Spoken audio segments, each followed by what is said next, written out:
A couple of weeks ago, I shared 15 things you probably don't need in your home. And if you caught that video, you already know I wasn't just talking to you. I was talking to myself in many of the areas. Because while I don't think that you have to be a minimalist in order to have a clutter free functional space, I personally feel my best in a home that is on the more minimalist side, that's more light and open and intentional. And lately, my space has felt a little bit full for my standards. Life happens. I got busy, I got exhausted, and the little extras just started piling up. I shared a little more about that in the last video. But now that things are slowing down, I have the energy to do something about it. So today, I'm not just talking about clutter, I'm actually clearing it out. Starting with this insane utensils drawer that's been driving me crazy. This has probably been one of my biggest pain points. I just take a deep breath before pulling it open, and yep, it's as bad as I thought. So, I shared last week how I was at one point in time short on a spatula and a ladle. And in going to Amazon to find a replacement set, there were so many options that came in big bundles. And when you came down to like deciding between the one that offered like a 20-piece set versus the one that was the same price with a 5-piece set, it just felt like it was really enticing to go with the one that offered more. And when I opened the box, I immediately got rid of like 50% of the stuff that was in there. There was so much stuff. And while there's nothing wrong with any of the spatulas, they're lovely spatulas. They work, they haven't messed up. They are silicone, which is nice, so they're not melting. I just do not need this many, and it's totally taken over the drawer. Now, lest the other members of the household completely freak out, I've already sprung some pretty big changes in the house on them this week already. I'm not going to take us down to like a painful one or two spatulas. There will still be some backups, but I'm making sure that they fit in a much smaller drawer and that there's still space within that drawer for them. This also gives me the opportunity to move all of these fabrics that have been like transitioned and transferred and shoved throughout these two smaller drawers to where there's really no system to it. It's constantly a mess in these drawers. To move those into the larger drawer that was housing the millions of spatulas. So during this process, I've actually been able to rehaul 3 of my most painful drawers in the kitchen, actually my only painful drawers in the kitchen. And it only took me maybe 15 minutes, and I got a pretty good donation box size going already. Now we're going to move on to the next clunky area that's been bothering me, and that is Chloe's toys. And before anybody freaks out, like, yes, Chloe is still going to have plenty of toys, plenty of things to play with.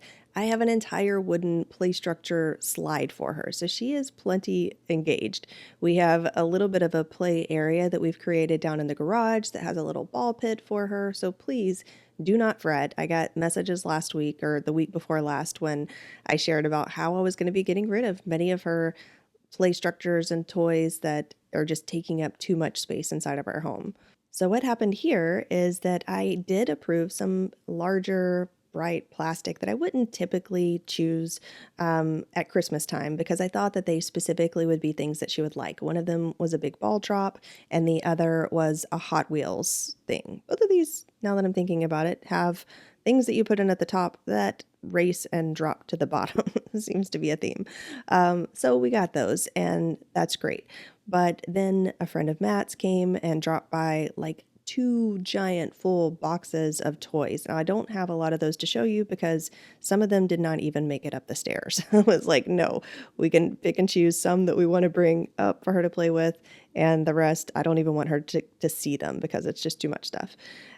So in the mix, we ended up getting some other larger, big plastic toys that have just not had a space to live. So I'm going to show you a little bit about what we've done to create more space for the toys that we are keeping. But some of these are just, they're not going to stay. We don't have enough space for toys of this size. One of them is a big kind of play structure barn that we let her play with for a few weeks, and now she's getting over it. And then the other is a two-piece tractor situation. And then I know that we've probably got some more stuff upstairs in the toy box that I'm just going to shuffle through really quick and see if there's some things that she's outgrown, maybe some books that she's either outgrown or that are damaged that I can probably just trash because I'm not going to donate damaged books. I'll talk a little more about what we've done in the living room with our new little toy structure that we have in there. I'm pretty happy with it, but we'll talk more about that in a different video when I show how we've made our living room feel a little more spacious. We're still working through a few things, but I'll be sure to share it with you whenever I'm done. But with letting go of some of these extra pieces, especially given that some of them were much larger in size, it's already feeling so much more spacious around here. So another thing I mentioned a couple of weeks ago is the fitness attire. And we often will get attire that's specific, very specific for certain things, like in this case, fitness attire. And when I recently did my wardrobe declutter video, probably about a month ago, I did talk about how I'm intentionally keeping more clothing that I can wear to the gym because that is one of my main functions now. I, record these videos and like to have something sometimes that looks decent on camera. I think today I'm wearing a lot of my sweats, but it's whatever. But I also like to go to the gym frequently, and so that's another thing that I need to have some attire for. I don't go to an office. I don't really need anything like business attire, and so I think that I was not wrong in selecting items based on those functions. However, I haven't necessarily needed or reached for some of the fitness specific attire. I tend to go for just like grabbing a hoodie, grabbing one of my long sleeve shirts and, like some warm up pants, and then heading out the door. And less time is spent finding like the little gym fitness jacket with the zipper pockets and the tights and all of that stuff. And so I have just too much stuff in here that I'm not actually reaching for. And so I'm going to get rid of the fitness jackets because those I've definitely not been using even when it's really cold out. And if I see any other items while I'm in there, then they will also be added to the mix. Now, again, I recently did a wardrobe declutter. It was on video. You're welcome to check it out. So I've already gotten rid of some of the gym shirts that I wasn't wearing or that were just way too big for me. So there's not a ton in the closet, but again, there's still some things that I'm noticing that I'm just not reaching for. Now, let's talk about the biggest, literally, change that I've made. That is the sofa. I've had the navy blue sectional sofa for many years. We had it before we moved into this house, and it wasn't a very expensive sofa, but it was so comfortable at the time. However, because it probably wasn't the best quality, the padding started getting smushed down and it got to where the wooden bars around the edges of each section would really dig into you, which kind of sucked if you were coming in to sleep on the couch, which all of us in the house will occasionally do. But really, it was just pretty big. It was huge. And our living room is not huge. And the very soft microfiber cloth was just a magnet for dog hair. Charlie was just all over the sofa. She would lay across the top like a cat. And so the pillows were all like smushed down and just matted in fur. So we got a replacement. And I say we very loosely.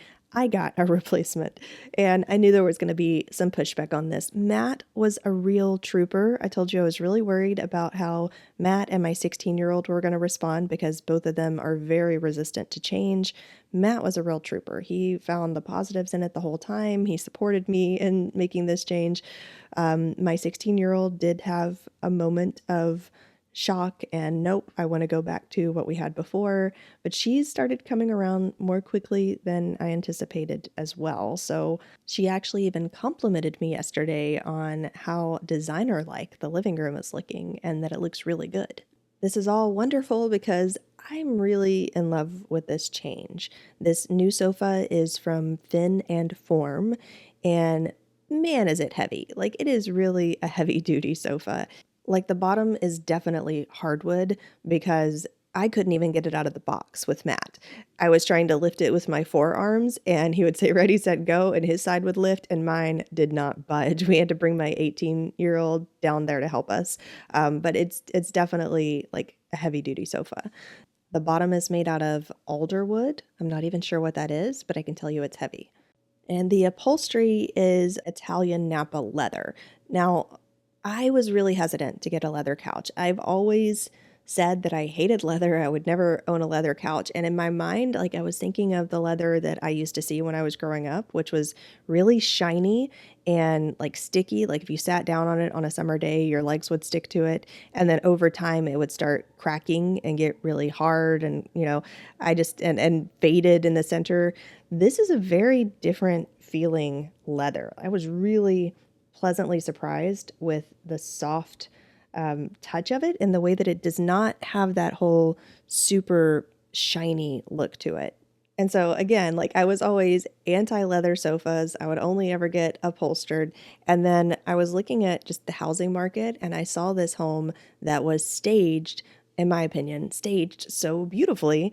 And it was staged with kind of the same cognac color leather sofa. It may even be the same sofa. This looks exactly like the sofa from the picture. And in looking at that picture, I was like, oh yeah, that's how I want my living room to look. And so that's kind of what led me to deciding to give leather a try. And right after I made that decision, Chloe came and spilled my coffee all over my sectional fabric sofa. And it just was like sinking into everything. So I'm really happy now that I have something that I can actually wipe off. But it is smaller. It's much more minimalist. It really has the mid-century modern look that I have always been a big fan of. I've always wanted to get mid-century modern furniture. I just probably wasn't going to get leather furniture at the time, but I'm so excited with the way that things are looking and how much more spacious the living room is now that we've gotten a lot of the bigger bulkier furniture, i.e. the big sectional couch, out of here. For the moment, it is housed in the garage. I went and manipulated what's going on down there in the garage so that we could have space for this extremely long sofa to go around my 18-year-old's bed that she sleeps in whenever she comes home to visit. That way, the other members of the house can feel like they have a testing period and, we can give it a month before we actually completely get rid of the previous couch. But I will say it's looking really good so far. By the way, this brand did not actually offer an affiliate program. I reached out to them about an affiliate program, and they didn't offer one at the time, but I think that they created one. I don't know if they created one for me. They may have been in the process of creating one. But regardless, I was able to get an affiliate link and $100 off of your first order if you're currently in the market for a sofa and you like the way this one looks. Now, I do want to highlight and make it super clear that obviously, in order to become more minimalist, you don't have to buy anything. You don't have to go replace your furniture or upgrade anything. This is very specific to me and some pain points that I personally was having inside of my space where things were starting to feel bigger and bulkier and just like we had too much of things. In the case of the spatulas, these were pain points that I was having that I needed to treat in order to get back to a space that felt really good to me.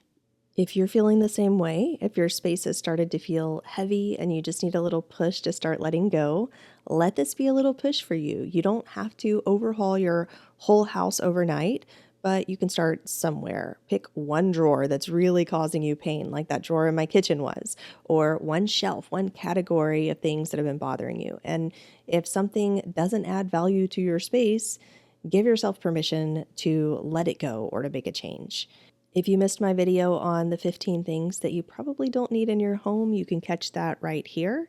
And if you need a little more help and inspiration in the decluttering process, I have an entire free resource library that is free to you. So you can access that at miadanielle.com/freebies. And I'll chat with you next week.